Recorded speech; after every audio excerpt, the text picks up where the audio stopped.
Hello friends, मैं विजय कुमार और आप सबको बहुत बहुत स्वागत है हमारे इस यूट्यूब चैनल में। दोस्तों आज हम लोग बात करने वाले हैं क्लास 10th का सोशल साइंस का। दोस्तों सोशल साइंस का आज एग्ज़ाम कंप्लीट हो गया दोस्तों, और आ गया है आपका आंसर शीट टर्म 1 का। तो प्लीज़ इस वीडियो को पूरा अंत तक देखिए और सभी अपने अपने क्वेश्चंस में टिक लगाइए कि कितना आप सही कर पाए हैं और कितना गलत हुआ है। और जितना सही हुआ है प्लीज़ इस वीडियो के अंत के बाद, मतलब वीडियो देखने के बाद आप एक बार ज़रूर कमेंट कीजिएगा और बताइएगा कि अपना आपका मार्क्स कितना सही हो पाया है टर्म 1 का। ठीक है, तो इस वीडियो को पूरा अंत तक देखिए। और जितने भी सारा क्वेश्चन था टर्म 2 का, जितने भी सारा सब्जेक्टिव क्वेश्चन पूछा गया था दोस्तों, वो सभी सब्जेक्टिव क्वेश्चन में आपका सभी क्वेश्चन जो मिल रहा था सब सेट से मिल रहा था दोस्तों। तो आपको अभी भी चांसेस, बहुत सारा चांसेस है आपका नंबर को ग्रो करने में। आप सभी सेट को अच्छे तरीके से कंप्लीट करके जाइए, एग्जाम के लिए आपके लिए बहुत ही महत्वपूर्ण होगा दोस्तों। तो प्लीज़ इस वीडियो को पूरा अंत तक देखिए और साथ ही साथ आप नहीं तो प्लीज़ एक बार इस चैनल को सब्सक्राइब जरूर कर लीजिएगा दोस्तों, ताकि इस तरह के हर एक वीडियो का नोटिफिकेशन आप तक जल्द से जल्द पहुँचती रहेगी दोस्तों। तो चलिए हम लोग देखते हैं, फटाफट स्टार्ट करते हैं। देखिए सारा इंस्ट्रक्शन आपको तो बताया गया है, सभी पढ़ चुके होंगे दोस्तों। तो हम लोग फटाफट स्टार्ट करते हैं क्वेश्चन। देखिए पहला नंबर क्वेश्चन बोल रहा है कि फ्रांस में प्रथम विद्रोह कब हुआ था। जो यहाँ पर विद्रोह हुआ था तो कब हुआ था, पहले देखिए ऑप्शन है जुलाई 1830 और जुलाई 1815, जून 1821 और जुलाई 1832 में दोस्तों। तो यहाँ पर सही आंसर जो हो जाएगा जुलाई 1830। क्यों होगा? क्योंकि उस टाइम जो हुआ था उदारवादी और राष्ट्रवादी में उथल पुथल हो गई थी दोस्तों, जिसके कारण से विद्रोह हो गया था। तो सही आंसर हो जाएगा 1 का 1 नंबर। अगला नंबर क्वेश्चन यहाँ पर है, दूसरा नंबर बोल रहा है कि निम्न में से किसका विश्वास था कि ईश्वर की मर्जी के अनुसार राष्ट्र ही मनुष्यों की प्राकृतिक इकाई है दोस्तों। तो किनके द्वारा कहा गया था, ये विश्वास किनके द्वारा था? तो ये इसका सही आंसर हो जाएगा जियुसेप्पी मैत्सिनी, उनके द्वारा यह कहा गया था, उनका विश्वास था। तो ऑप्शन नंबर 3 का जो क्वेश्चन नंबर 2 का 3 सही हो जाएगा। तो अगला नंबर क्वेश्चन देखते हैं हम लोग। इसमें बोल रहा है क्वेश्चन नंबर 3 में कि निम्न में से कौन सी घटना पूरे यूरोप में शिक्षित अभिजात वर्ग में राष्ट्रीय भावनाओं का संचार किया था दोस्तों। तो इसका जो सही आंसर हो जाएगा यूनान का स्वतंत्रता संग्राम। तो क्वेश्चन नंबर 3 का ऑप्शन नंबर 2 है वह सही हो जाएगा दोस्तों। आप मिला लीजिएगा अपने आप, क्वेश्चन में सभी टिक लगाते जाइएगा। अगला नंबर क्वेश्चन नंबर 4 में बोल रहा है कि 1848 ईस्वी में यूरोपीय देशों के किसान मजदूर किन कारणों से विद्रोह कर रहे थे। क्या कारण था 1848 ईस्वी में? तो गरीबी भी था और बेरोजगारी भी था, भुखमरी था। तो ये सारी चीज़ें अगर किसी के पास रहेगी तो वह क्या करेंगे, विरोध का कारण बन सकता है, विरोध भी करने लगते हैं। ठीक है, जैसे भी श्रीलंका में हो रहा है। तो यहाँ पर हो जाएगा ऑप्शन नंबर 4 सही हो जाएगा क्वेश्चन। ठीक है, क्वेश्चन नंबर 4 का 4। अब अगला नंबर क्वेश्चन देखते हैं 5 में, निम्न में से किसने अपने उद्देश्यों का प्रसार के लिए यंग इटली नामक एक पुस्तक का क्या किया था, संगठन बनाया था। तो उसका सही आंसर हो जाएगा जियोसेपे मैत्सिनी। इसी के द्वारा क्या एक यंग इटली नामक एक क्या संगठन बनाया गया था। तो इसको याद रखना है। ठीक है, तो क्वेश्चन नंबर 5 का दूसरा ऑप्शन सही हो जाएगा दोस्तों। क्वेश्चन नंबर 6 में बोल रहा है यहाँ पर कि प्रथम विश्व युद्ध में रक्षा रक्षा व्यय में भारी इजाफा होने का कारण खर्चे की भरपाई के लिए निम्न में से क्या किया गया था उस टाइम। तो देखिए प्रथम विश्व युद्ध जब हुआ था तो भारी इजाफा, मतलब रक्षा व्यय में इजाफा करने के लिए क्या खर्चों की भरपाई के लिए निम्न में से क्या कारण, मतलब क्या उस टाइम किया गया था। देखिए युद्ध के नाम पर बहुत कर्जे लिए गए, कर्ज बहुत सारा, मतलब जब युद्ध स्टार्ट हो जाता है तो बहुत सारा कर्जा भी लिया जाता है कि जब उसके पास मटेरियल, जैसे रक्षा के लिए जो भी सामग्री खरीदना था उसके लिए कर्ज भी लेना पड़ जाता है। दूसरा में है कि करों में वृद्धि की गई थी, मतलब कर में भी वृद्धि कर दिया गया था। और साथ साथ सीमा शुल्क में क्या कर दिया गया था, बढ़ाया गया, सीमा शुल्क भी बढ़ा दिया गया था। जैसे मान लो सीमा शुल्क जब उनको बढ़ा दिया गया था। ठीक है, तो ये हो जाएगा ऑप्शन नंबर क्या हो जाएगा 4 सही हो जाएगा। ऑप्शन नंबर 4 सही हो जाएगा। 6 का क्वेश्चन नंबर 4 सही हो जाएगा दोस्तों। अगला नंबर क्वेश्चन बोल रहा है 7 नंबर क्वेश्चन बोल रहा है यहाँ पर कि देखिए अहिंसा का धर्म सभी भारतीयों को एकता के सूत्र में बांधता है। यह किसका विश्वास था? यह विश्वास देखिए एकता में ही, अनेकता में ही एकता था। तो यह जो विश्वास रखे थे महात्मा गांधी के द्वारा बताया गया था। तो 7 का एक ऑप्शन सही हो जाएगा। अगला नंबर क्वेश्चन यहाँ पर है कि 8वां नंबर कि जलियांवाला बाग मैदान में अमृतसर के गाँव वाले लोग किस मेले में किस मेले में शिरकत करने के लिए जमा हुए थे दोस्तों? तो उसका जो आंसर हो जाएगा किस मेला का नाम, मेला का नाम पूछा था, वह मेला का जो नाम था वह वैसाखी मेला था। क्या था? वैसाखी मेला। ठीक है, याद रखना इसको और टिक लगा लीजिएगा, आगे भी काम देगा। अगला नंबर क्वेश्चन बोल रहा है यहाँ पर कि महात्मा गांधी द्वारा वायसराय इरविन को लिखे खत में सबसे महत्वपूर्ण मांग किस वस्तु पर लगाए गए कर को खत्म करने के बारे में कहा गया था? देखिए दोस्तों, जो उस टाइम कर जो था उसमें नमक में पूरा कम कर देने बोला था कि नमक क्या नेसेसरी चीज़ है और हमेशा हर आदमी को नमक के बिना नहीं रह सकता है। उसमें जो नमक बहुत ज़्यादा टैक्स बढ़ा दिया था, उसको कम करने का उसमें क्या किया गया था? मांग किया गया था। तो नमक याद रखना है। और अगला नंबर क्वेश्चन है, बोल रहा है क्वेश्चन नंबर 10 बोल रहा है कि हिंद स्वराज नामक पुस्तक के लेखक कौन है? तो हिंद स्वराज किसके द्वारा लिखा गया था? वह लिखा गया था महात्मा गांधी के द्वारा। तो हो जाएगा 10 का ऑप्शन नंबर 3 सही हो जाएगा दोस्तों। अब 11 नंबर क्वेश्चन बोलता है यहाँ पर कि जर्मनी के एकीकरण का श्रेय किसे दिया जाता है? जर्मनी में जो एकीकरण हुआ था उसका श्रेय किसे दिया जाता है? तो उसका जो सही आंसर हो जाएगा ऑटोवन बिस्मार्क। क्या हो जाएगा? ऑटोवन बिस्मार्क के द्वारा किया गया था, यही इसके द्वारा जर्मनी का एकीकरण हुआ था दोस्तों। तो हो जाएगा 11 का 3 ऑप्शन सही है। 12 नंबर बोल रहा है कि चोरी चोरा कांड किस वर्ष हुआ था? चोरी चोरा कांड किस वर्ष हुआ था? तो उसका सही ऑप्शन हो जाएगा 1922 ईस्वी में हुआ था। तो 1922 ऑप्शन नंबर 4। अब अगला नंबर क्वेश्चन बोल रहा है यहाँ पर कि अब अगला नंबर क्वेश्चन है यहाँ पर 13। वो बोल रहे हैं यहाँ पर कि पवन द्वारा मैदान अथवा ढालू क्षेत्र से मृदा को उड़ा ले जाने की प्रक्रिया को क्या कहा जाता है? देखिए यहाँ पर पवन द्वारा मतलब हवा के जब तेज चलती है तो क्या होता है? मृदा का एक जगह से या तो ढालू क्षेत्र जहाँ ढाल है वहाँ से क्या होता है? मृदा उड़ने लगती है, हवा से उड़ जाता है। तो उड़ जाने की प्रक्रिया, उस प्रक्रिया को क्या कहते हैं? देखिए उस प्रक्रिया को हम लोग बोलते हैं मृदा अपरदन। वहाँ से मृदा हट रही है, अपरदन हो रही है, इसलिए मृदा अपरदन कहा जाता है। तो हो जाएगा 13 का 3 ऑप्शन सही हो जाएगा। 14 में बोलता है कि उत्पत्ति के आधार पर संसाधनों को 2 भागों में विभाजित किया गया है, उसके नाम क्या क्या है? उसका नाम देखिए जैव है और अजैव है। ठीक है, गलती से नवीकरणीय नहीं मार दिए, वो ऊर्जा का हो जाएगा। ठीक है, तो ऑप्शन नंबर 14 का 3 हो जाएगा। अब देखते हैं 15 नंबर क्वेश्चन क्या बोल रहा है यहाँ पर। 15 नंबर बोलता है कि देखिए निम्न में से किस मृदा को रेगुड़ मृदा भी कहा जाता है? उसके मतलब उसके दूसरा नाम क्या है? रेगुड़ मृदा के नाम से जाना जाता है। देखिए वह जो काली मृदा क्या है? काली मृदा का जो नाम है वह रेगुड़ मृदा भी है। ठीक है, तो याद रखना ऑप्शन नंबर 2 सही हो जाएगा। 16 नंबर क्वेश्चन बोलता है कि 16 नंबर बोलता है कि जून 1992 ईस्वी में ब्राज़ील के किस शहर में प्रथम अंतर्राष्ट्रीय पृथ्वी सम्मेलन का आयोजन किया गया था? किस शहर में? ठीक है, तो उसका जो सही आंसर हो जाएगा रियो डी जेनेरियो। क्या था? रियो डी जेनेरियो नाम था। तो ऑप्शन नंबर 3 सही हो जाएगा क्वेश्चन नंबर 16 का। तो इसको टिक लगा लीजिएगा अपना क्वेश्चन में। अगला क्वेश्चन बोल रहा है कि 17 नंबर निम्न में से भारत के किस राज्यों में खनिज और कोयले का प्रचुर भंडार है? दोस्तों इसमें तो बहुत सारा बच्चा कन्फ्यूजन हुए है ना। बोला कि देखिए किन राज्यों में, किस राज्यों में खनिजों और कोयले के प्रचुर भंडार है। ठीक है, तो इसको याद रखना। देखिए कैसे झारखंड में है, आंध्र प्रदेश में है, लेकिन उत्तर प्रदेश में नहीं, कलेक्ट हो जाएगा। है झारखंड में है लेकिन इधर देखिए इस सब में नहीं है दोस्तों। तो यहाँ पर देखिए इस तरह झारखंड में है और यहाँ पर छत्तीसगढ़ में भी, लेकिन मध्य प्रदेश में नहीं है। लेकिन ऑप्शन नंबर बच गया ऑप्शन नंबर 2 झारखंड में भी होगा, उड़ीसा में भी है, राजस्थान में भी है कोयले और खनिज का प्रचुर भंडार दोस्तों। तो हो जाएगा ऑप्शन नंबर 2 सही हो जाएगा 17 का। अब अगला नंबर क्वेश्चन देखते हैं। 18 नंबर बोल रहा है कि देखिए भूमि में 18 नंबर क्वेश्चन बोलता है कि भारत में भूमि का कितना प्रतिशत भूभाग क्षेत्र मैदान के रूप में है? दोस्तों भूभाग क्षेत्र तो याद रखना है 43% जो है वह भूभाग क्षेत्र के रूप में हमारे भारत में मिलेगा। ठीक है, अगला नंबर क्वेश्चन यहाँ पर है 19 नंबर।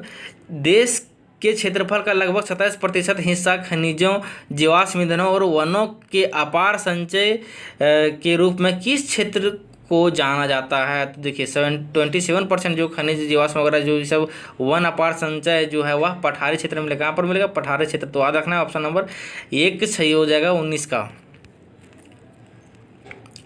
नेक्स्ट क्वेश्चन बोल रहा है यहाँ पर बोल रहा है 20 नंबर की पंजाब में भूमि निम्नीकरण का मुख्य कारण क्या है? बहुत ही पॉपुलर क्वेश्चन था दोस्तों, ये क्वेश्चंस बहुत बार पूछा भी गया है। तो इसका आंसर, सही आंसर जो हो जाएगा वह हो जाएगा अधिक सिंचाई। देखिए वहाँ पंजाब हरियाणा में क्या होता है, सिंचाई का अधिक साधन है, सिंचाई अधिक, लोग वहाँ के लोग सिंचाई अधिक करते हैं, इसके लिए वहाँ अधिक सिंचाई के कारण क्या हो जाएगा, भूमि निम्नीकरण का मुख्य कारण है दोस्तों। तो ऑप्शन नंबर 20 का 3 नंबर सही हो जाएगा। एक क्वेश्चन हम बताए भी थे, जो बच्चा देखे होंगे तो सही किए होंगे, और कुछ कुछ बच्चा गलती किए होंगे जो नहीं देखे होंगे। तो देखिए अगला क्वेश्चन बोल रहे हैं कि 21 बोल रहा है कि निम्न में से किस प्रांत में सीढ़ीदार सोपनी खेती की जाती है दोस्तों। सीढ़ीदार, सीढ़ीवार है कि नहीं, तो यह जो खेती किया जाता है उत्तरांचल में, कहा जाता है उत्तरांचल में, ये भी क्वेश्चन बताया गया है। अगला नंबर क्वेश्चन यहाँ पर बोल रहा है कि देखिए भारतीय वन्य जीव अधिनियम किस वर्ष में लागू हुआ था। तो वह जो सही आंसर हो जाएगा 1927 ईस्वी में लागू हुआ था भारतीय वन्य जीव अधिनियम वर्ष, ठीक है, अधिनियम। अब अगला नंबर क्वेश्चन है 23, निम्न में से कौन सी परियोजना सतलुज, क्या है, सतलुज ब्यास बेसिन में जल विद्युत उत्पादन, याद रखना ये चीज़ मेन पॉइंट है, जल विद्युत उत्पादन के रूप में और सिंचाई दोनों के रूप में काम करता है। कौन सा परियोजना लाया गया था, वह परियोजना का नाम था भाखड़ा नागल परियोजना दोस्तों। भाखड़ा नागल परियोजना में क्या है कि ये जो जल विद्युत भी उत्पादन हुआ था और साथ साथ सिंचाई भी किया गया था। तो गलती से ब्यास परियोजना भी नहीं मारी, इसमें भी किया गया था, इसमें भी यही सतलुज नदी डैम, सतलुज पर ही बना है, ठीक है। अगला नंबर क्वेश्चन देखते हैं हम लोग 24 में, दुनिया भर में जल की कमी किन कारणों से बढ़ती जा रही है, बढ़ रही है। तो देखिए मैन बहुत कारण है, सुखाड़ के कारण से भी बढ़ रही है, सिंचाई की बढ़ती मांग, सिंचाई में अब जोरदार तरीके से भी बढ़ते हुए नजर आ रही है। तीसरा में है जल की व्यर्थ पावर, मतलब बर्बादी, जल का जब यानी उपयोगी है, मतलब जल का यूज नहीं है तो वहाँ पर हम लोग बर्बाद बहुत ज़्यादा जल करते रहते हैं। तो उस चीज़ को रोकथाम करना है ताकि हमारे समस्या से दूर हट सके, है कि नहीं। तो बर्बादी के कारण यही सब है, इनमें से चारों क्या है, सही है। तो ऑप्शन नंबर 4 सही हो जाएगा 24 का। 25 नंबर क्वेश्चन यहाँ पर देखिए, 25 नंबर क्वेश्चन बोलता है कि बेल्जियम में 1950 और 1960 के दशक में किन भाषा के बोलने वाले समूहों के बीच में तनाव हुआ था, टकराव हो गया था दोस्तों। तो वहाँ पर जो ब्रुसेल्स वगैरह में जो राजधानी उसका है, वहाँ पर फ्रेंच और क्या डच के भाषा के दोनों में टकराव हुआ था दोस्तों। तो जिसके कारण से क्या होता है, तनाव उत्पन्न हुआ था। तो ऑप्शन नंबर 1 सही हो जाएगा 25 का। ये सभी क्वेश्चन बताया गया था। और 26 नंबर क्वेश्चन देखिए, श्रीलंका में क्या अधिकतर सिंहली भाषी लोग किस धर्म को मानते हैं, कौन सा धर्म अपनाते हैं सिंहली भाषी लोग, ठीक है। तो वहाँ जो सिंहली भाषी लोग जो मानते थे वह था बौद्ध धर्म, क्या था, बौद्ध धर्म। तो ऑप्शन नंबर 3 सही हो जाएगा 26 का। अब 27 नंबर क्वेश्चन बोल रहा है कि लोकतंत्र के एक बुनियादी सिद्धांत के रूप में राजनीतिक शक्ति का स्रोत किसे माना जाता है। लोकतंत्र की बुनियाद देखिए, बुनियादी अगर लोकतंत्र की बात करते हैं तो सबसे बुनियादी जो है वह एक जनता है, क्या जनता के द्वारा ही सारे चीज़ों को बनाया जाता है। एक सांसद तक भेजा जाता है, उस राज्य तक भेजा जाता है, हमारे न्याय जितने भी सारे जो होते हैं वो कौन राजनीतिक शक्ति का स्रोत कहा गया है उसे, जो नियमित बुनियादी स्रोत है लोकतंत्र का वह है जनता, क्या जनता के द्वारा, जनता के लिए चुना गया जो भी कार्य होता है वही सब क्या होता है, बुनियादी कहा गया। तो हो जाएगा 27 का क्वेश्चन 2 हो जाएगा।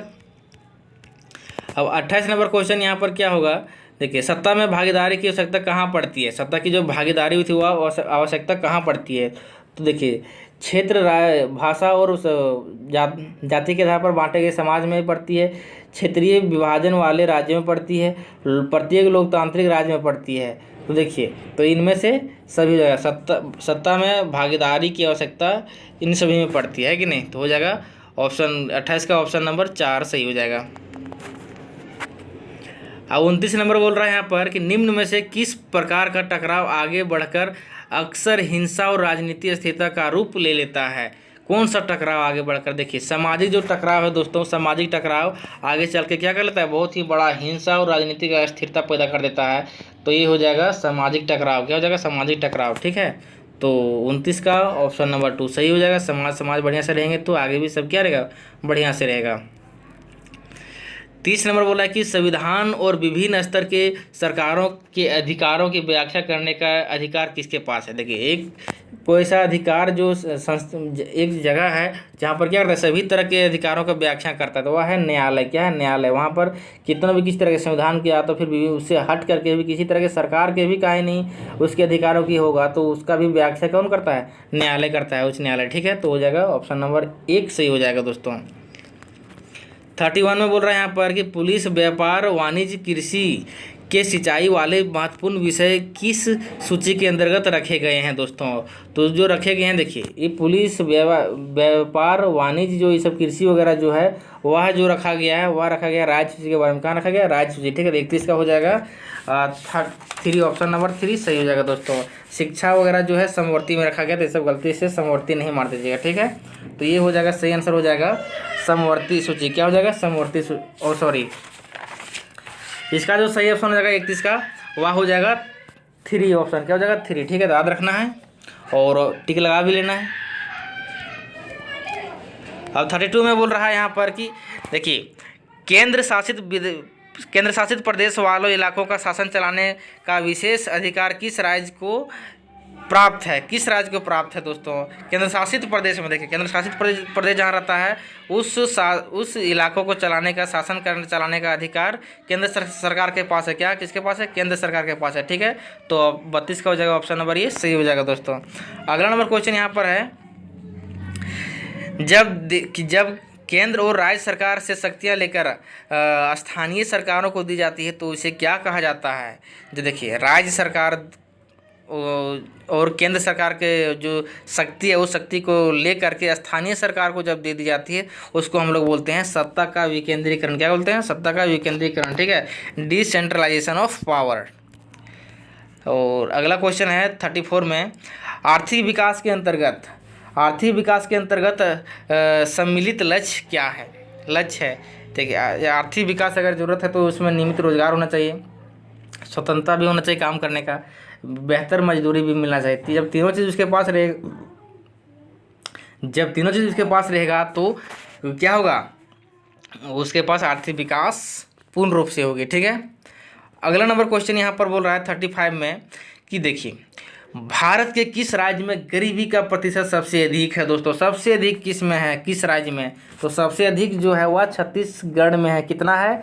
तो 47.9% है दोस्तों। हल्का इसमें खाली चेंजेस है। देखिए, छत्तीसगढ़ में 47.9% है, मणिपुर में है 46 थोड़ा सा कम है यहाँ पर 46.7%। अगला जो है उड़ीसा में है 45.9% है दोस्तों। इतना छोटा डिफरेंसेस है, लेकिन सबसे ज़्यादा 47.9 है, तो यहाँ पर हो जाएगा अब 35 का ऑप्शन नंबर ये सही हो जाएगा। तो याद रखनी है। ठीक है, और टिक भी लगा लेना है। अगला नंबर 36 नंबर बोला कि भारत में प्रच्छन्न बेरोजगारी सामान्यतः किस क्षेत्र में दिखाई देती है? किस क्षेत्र में? ठीक है, देखिए, भारत में अगर प्रच्छन्न बेरोजगारी की बात करते हैं, अल्प बेरोजगारी की बात करते हैं, तो वह कृषि क्षेत्र में। किसमें? कृषि क्षेत्र में। ठीक है, उसमें कितने वो लोग, बहुत सारे लोग कृषि क्षेत्र में काम करते हैं और काम के बाद उसमें कुछ जो रोजगार का पता ही नहीं चलता है कि नहीं, तो इसे उसी को बोलते हैं हम लोग अल्प बेरोजगारी या प्रच्छन्न बेरोजगारी। तो हो जाएगा कृषि क्षेत्र। क्या हो जाएगा? कृषि क्षेत्र हो जाएगा 36 का ऑप्शन नंबर 3। 37 नंबर बोला कि देखिए, भारत किस वर्ग में के देशों में आता है? भारत की बात करते हैं तो वह किस वर्ग के देश में शामिल है अभी तक? ठीक है, तो वह जो है निम्न, देखिए, एक होता है निम्न वर्ग आय और एक होता है उच्च वर्ग आय। ठीक है, तो हमारे देश में भारत भी है निम्न आय में सम्मिलित है, तो इसको याद रखना है। ऐसा कि एक होता है उच्च आय, जैसे चीन वगैरह हो गया, तो वो सब उच्च निम्न में। ठीक है, उच्च मध्य। देखिए, निम्न मध्य एक होता है, एक उच्च मध्य होता है, तो जो चीन वगैरह जो है वो सब उच्च मध्य में आ गया है और भारत है मध्य से भी क्या है, नीचे है, तो इसलिए निम्न मध्य का आ गया है। तो हो जाएगा ऑप्शन नंबर 1 सही हो जाएगा। अगला नंबर 38 में बोल रहा है कि निम्न में से कौन अर्थव्यवस्था की विशालता को प्रदर्शित करता है? अर्थव्यवस्था की विशालता को प्रदर्शित करता है दोस्तों। तो देखिए, अर्थव्यवस्था की जीडीपी होता है, तो ग्रॉस डोमेस्टिक प्रोडक्ट, तो वह हो जाएगा सकल घरेलू उत्पाद। ठीक है, तो ग्रॉस डोमेस्टिक प्रोडक्ट तो हो जाएगा यहाँ पर 38 का ऑप्शन नंबर ये सही हो जाएगा दोस्तों। सकल घरेलू उत्पाद याद रखनी है और टिक भी लगा लेनी है। 39 में परिवहन भंडारण, संचार, बैंकिंग सेवाएं और व्यापार किस क्षेत्र की गतिविधियों के प्रमुख उदाहरण है दोस्तों? तो किस क्षेत्र की, ठीक है, तो उसका सही आंसर हो जाएगा तृतीय क्षेत्र। देखिए ये सब सेवाएं हैं, क्या है, सेवाएं हैं। जब सेवाएं की बात होती है तो वह तृतीय क्षेत्र की बात होती है। तो हो जाएगा ऑप्शन नंबर 3। गलती से इनमें से सही नहीं मार दीजिएगा। अगला नंबर क्वेश्चन बोल रहा है यहाँ पर 14, क्वेश्चन नंबर 40 है जो लास्ट क्वेश्चन है। बोला कृषि क्षेत्र में श्रमिकों में किस प्रकार की बेरोजगारी पाई जाती है। देखिए श्रमिक मतलब क्या हो गया, काम करने वाले, रोजगार की बात कर रहा है। कृषि क्षेत्र में श्रमिकों की, तो कृषि क्षेत्र में जो काम करते हैं उनकी बात हो रहा है। तो उनकी जो बात होती है कौन सी बेरोजगारी के अंतर्गत रखी गई है, तो वह हो जाएगा अल्प बेरोजगारी, है कि नहीं। तो हो जाएगा ऑप्शन नंबर 2 सही हो जाएगा 40 का। दोस्तों इस तरह से हमारा 40 ऑब्जेक्टिव क्वेश्चन कंप्लीट हो गया है। और आप अपने सभी मिला लीजिए और लास्ट में आप क्या कीजिए, सभी को गिन करके जरूर कमेंट कीजिएगा ताकि हमको पता चलेगा कि कितने सारे क्वेश्चंस आपके सही हुए, ठीक है। तो एक बार जरूर से कमेंट कीजिएगा और आप नहीं तो प्लीज़ एक बार इस चैनल को सब्सक्राइब कर लीजिएगा। चलिए और अपने दोस्तों के पास भी शेयर कीजिए ताकि सबके लिए हेल्पफुल होगा इस आंसर शीट, ठीक है। तो चलिए मिलते हैं नई वीडियो में और अब हिंदी का तैयारी कीजिए। Best of luck.